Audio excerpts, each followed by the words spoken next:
கர்த்தருக்கு ஸ்தோத்திரம். இன்றைய வசனம் மத்தேயு 6:33. முதலாவது தேவனுடைய ராஜ்யத்தையும் அவருடைய நீதியையும் தேடுங்கள், அப்பொழுது இவைகள் எல்லாம் உங்களுக்கு கூட கொடுக்கப்படும். மத்தேயு 6:33.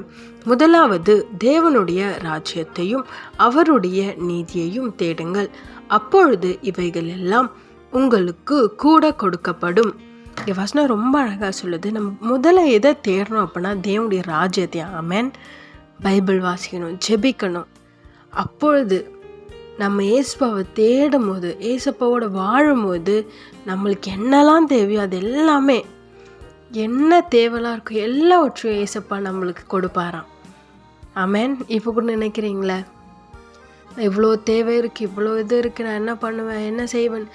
ஏசப்பா கிட்ட சொல்லுங்கள், ஏசப்பா எனக்கு இதெல்லாம் இருக்குது, நீங்கள் சந்தித்து கொள்ளுங்கன்னு அவர்கிட்ட நீங்கள் ஒப்பு கொடுக்கும் போது அவர் எல்லாவற்றையும் பார்த்து கொள்வார். நீங்கள் செய்ய வேண்டியது ஜெபம் மட்டும்தான். அவரோட நேரத்தை செலவு பண்ணுங்க, அப்பொழுது எல்லாவற்றையும் அவர் சந்தித்து உங்களுக்கு கொடுப்பார். விசுவாசிக்கிறீங்களா? சோர்ந்து போகாதீங்க. தேவனுடைய ராஜ்யத்தையும் அவருடைய நீதியும் தேடுங்க, அவருக்கு பிரியமாக வாழுங்க, அவரோடு இருங்க. நிச்சயமாக அவர் எல்லாவற்றையும் உங்களுக்கு தந்து ஆசீர்வதிப்பார். ஆமென்.